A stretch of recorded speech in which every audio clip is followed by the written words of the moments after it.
So one of the fields that you can actually go ahead and add in inside of Jotform is fill in the blanks field. So to do that, you can click on add element button right here on the left hand side and then click on fill in the blanks. Once you do that, you can see the fill in the blanks area right here.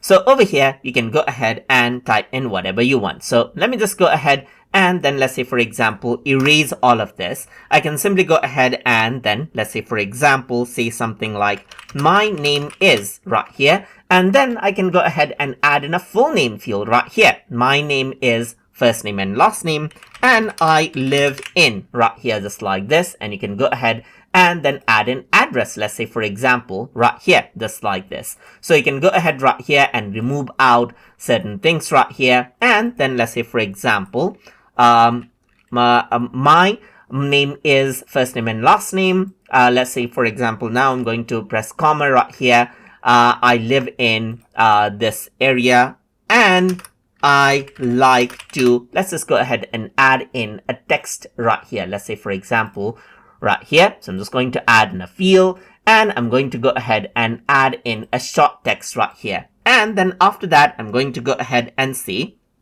I like to this, and let's say, for example, I'm going to say, let's say, for example, right here, I am, let's say, for example, I'm going to go ahead and say number right here, years old right here, just like this. So you can see that I added in this field. So if I were to go around over here onto the form preview, then you would see it like this. So I can go ahead and let's say, for example, I can go ahead, type this in. I live in, let's say, for example, Yangon right here. And I can go ahead and say down, let's say, for example, downtown right here. So I'm just going to say, let's say, for example, no address to Yangon right here. And I like to, let's say, for example, dance, and I'm 31 years old, let's say, for example, right here. So you got a sentence right here, as you can see. And then if you were to go to the properties right here, then you can, of course, change out, let's say, for example, how this actually looks. So for each of the field, you can actually turn it as required and unrequired right here and change out, let's say, for example, first right here. So you can go ahead and then type in the name right here, like first and last right here.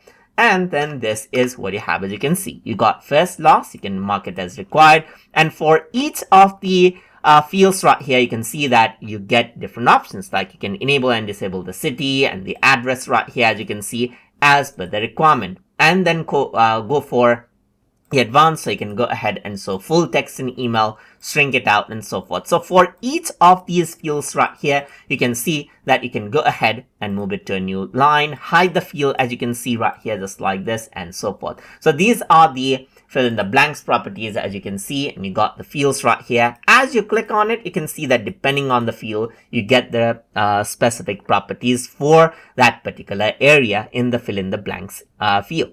So that is what you have. And then you can even see that you get to change around the let's say, for example, the font for it, the size for it, as you can see right here, and even change, let's say, for example, various formatting options right here.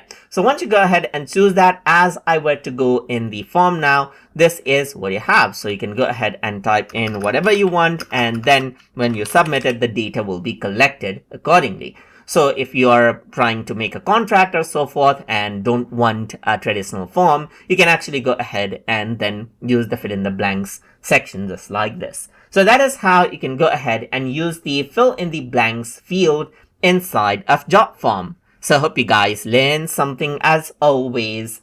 And as always, please like, comment, share, and subscribe.